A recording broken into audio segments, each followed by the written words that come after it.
सही, और वो ये भी उन्होंने कहा कि वो हमारी बात को समझ नहीं रहा था। हाँ। मैं इसको अगर एक लाइन में सम कर दूं कि अभी कहानी शुरू हुई है, ये खत्म नहीं हुई। जो कुछ हक़ाइक़ आ रहे हैं इससे पता लग रहा है कि और बहुत सी चीजें सामने आएंगी जिसके बाद चीजें वाज़ेह भी हो जाएंगी कि ये मामला सारा हुआ क्या था। बहुत शुक्रिया, हमारे कॉरेस्पॉन्डेंट शिराज निसार साहब हमारे साथ मौजूद थे। नाज़रीन, प्रोग्राम में शामिल करेंगे एक ब्रेक। स्टे विद अस।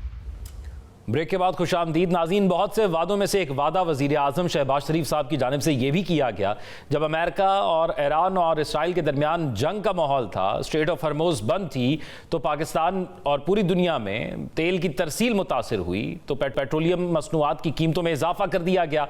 और वो इजाफा अभी जो पुरानी कीमत ख़रीद पर पेट्रोल पाकिस्तान के अंदर मौजूद था उस पर कर दिया गया। तब वज़ीर आज़म शहबाज शरीफ ने कहा था कि जैसे ही आलमी मंडी में कीमतें कम होंगी मैं एक एक रुपया अवाम का उन तक वापस पहुंचा दूंगा। अब जंग सीज फायर के बाद एक टेक्निकल मुआहदे तक पहुंच गई है। पाकिस्तान के अंदर अवाम ये एक्सपेक्ट कर रहे हैं कि पेट्रोलियम मसनूआत की जो कीमतें हैं वो वापस पुरानी सतह पर आ जाएं, लेकिन ऐसा होता हुआ दिखाई नहीं दे रहा। और फिर पिछले हफ्ते ये सोचा गया कि शायद 20 से 30 रुपए कम हो जाएगा क्योंकि पेट्रोल तो सस्ता हो गया है, और जब पहले फौरन ही बढ़ा दी गई थी तब कहा गया था कि फौरन ही कम भी कर दी जाएंगी, तो वो कम नहीं की गई। फिर एक हफ्ता पूरा गुजर गया और जैसे ही जुमा आता है तमाम लोग दुआएं करना शुरू हो जाते हैं, अंदाजे लगाना शुरू हो जाते हैं, सोशल मीडिया पर एक खबरों का तूफान हो जाता है, लोग तुक्के लगाते हैं कि इस बार पेट्रोल कितना सस्ता हो रहा है। तो इस दफा भी जो हवा चल रही थी वो 20 से 30 रुपए की चल रही थी, लेकिन हुआ क्या कि 1 यानी 1 रुपया 97 पैसे पेट्रोल कम किया गया, जबकि ये पेट्रोल मजीद 6 रुपए 22 पैसे और कम होना था, यानी कुल मिलाकर ये तकरीबन 8 रुपए कम होना था। लेकिन इसमें जो पेट्रोल की कीमत है इसमें लेवी का इजाफा किया गया जो कि 6 रुपए 22 पैसे लेवी बढ़ा दी गई। और इस बार को जो टारगेट रखा गया इस बजट के अंदर 1.73 ट्रिलियन वो टारगेट रखा गया है। सो अब अवाम के लिए हुकूमत के पास क्या पैगाम है, क्या वादा है, कब तक ये पेट्रोलियम मसनूआत की कीमतें वापस पुरानी सतह पर आएंगी या कम होंगी, और आने वाले दिनों में महंगाई के हवाले से क्या कुछ होने जा रहा है, इस पर प्रोग्राम के इस सेगमेंट में बात करेंगे। और फिर एक और मामला जो एक हुकूमत की शख्सियत से जुड़ा हुआ है, हुकूमत में एक आला शख्सियत हैं, उनसे मंसूब उनके एक रिश्तेदार हैं रज़ा डार, उनका एक मामला है, गैर मुल्की ख़वातीन थी दो, पहले सेगमेंट में हमने डिटेल डिस्कस भी किया, उनसे ज़्यादती, भत्ताखोरी और दीगर कई दफ़ात जो है मुकदमात में शामिल की गई हैं। उसके हवाले से हुकूमत का मौक़िफ़ क्या है, क्योंकि सेनेटर फैसल वाडा साहब ने इसहाक डार साहब के इस्तीफ़े का अपनी सोशल मीडिया पोस्ट के अंदर मुतालबा कर दिया। उन्होंने कहा कि इसहाक डार साहब को इस्तीफ़ा देना चाहिए, और साथ असर रसूख का उस पूरी डिटेल के अंदर हमने कल शामिल भी की थी, इस वक्त स्क्रीन भी चल रही है।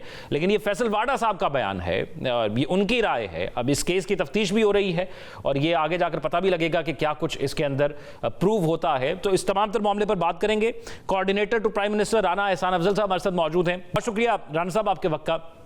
राना साहब, सबसे पहले तो ये जो रज़ा डार वाला मामला चल रहा है जिस पर फैसल वाडा साहब की जानिब से एक सोशल मीडिया पर ट्वीट भी किया गया जिसमें उन्होंने इसहाक डार साहब से इस्तीफे का मुतालबा किया है, इस मामले में अब तक हुकूमती सतह पर क्या कुछ बात हुई है और क्या आपकी मालूमात तक इसमें पेशरफ सामने आई है? बिस्मिल्लाहिर्रहमानिर्रहीम।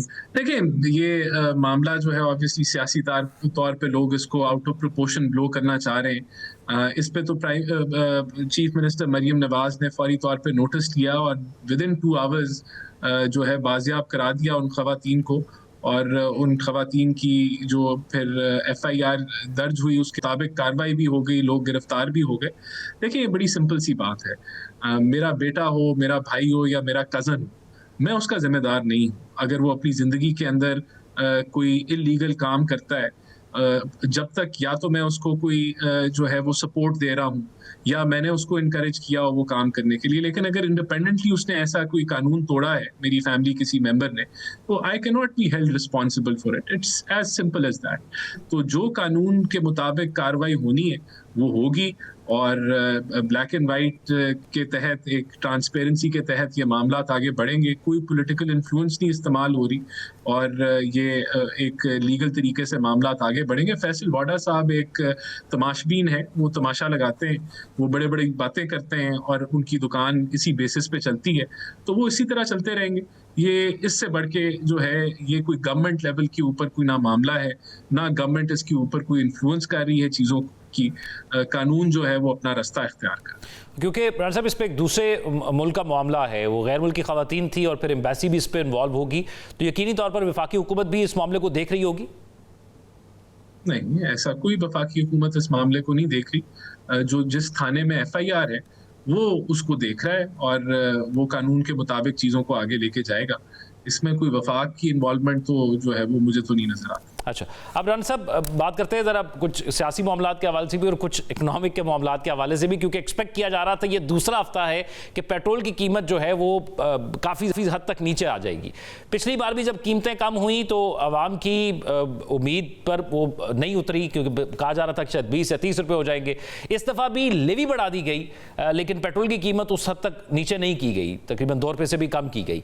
और वज़ीर आज़म साहब ने वादा किया था कि जब ये आलमी सतह पर कीमतें कम होंगी तो 1-1 रुपया आवाम का मैं वापस कर दूंगा। तो वो वादा कब वफा होगा, किस हफ्ते में जाकर होगा? देखिए, सबसे पहले तो कुछ मिसकंसेप्शंस हैं जो दूर होने चाहिए।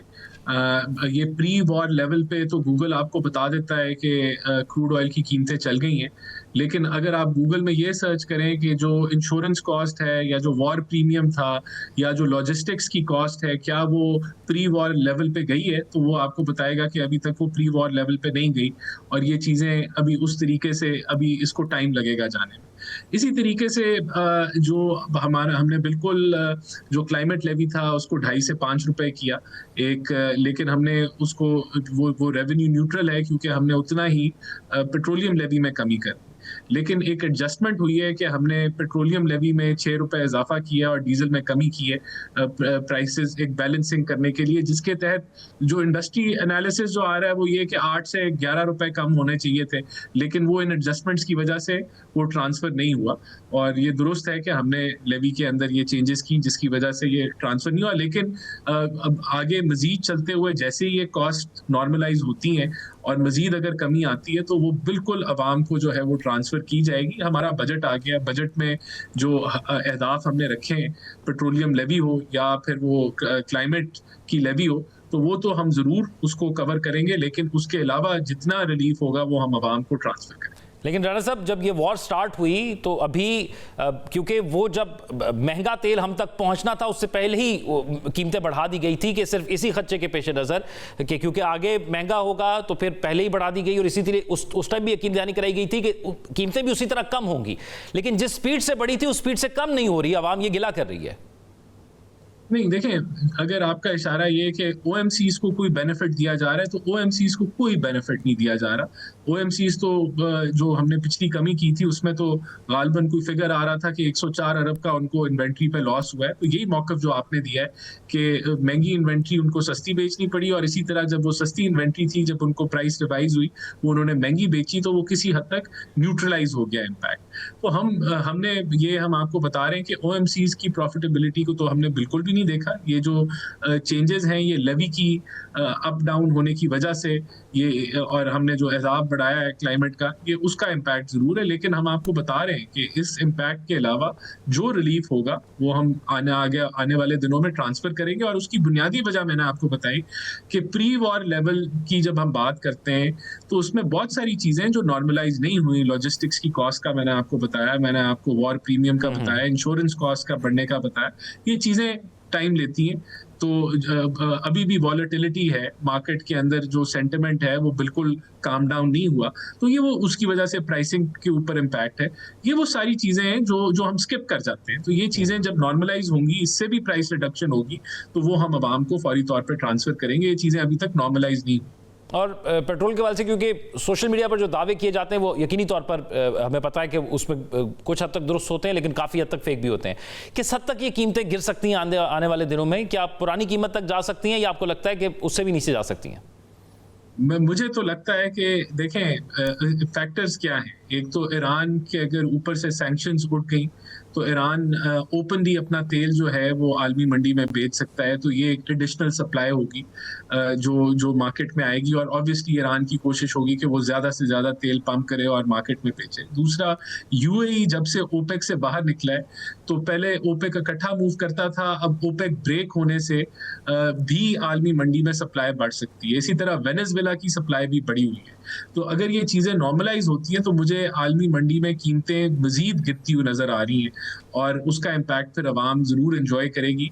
तो और अगर आपको मैं टाइमलाइन, ये मेरी अपनी राय है, मुझे लगता है कि अगले 5 से 6 महीने के अंदर हो सकता है कि पेट्रोल की कीमतें जो हैं वो काफ़ी हद तक कम हो जाएं और यानी कि जो पहली प्राइस थी उससे भी नीचे चली जाए। राइट, बहुत शुक्रिया।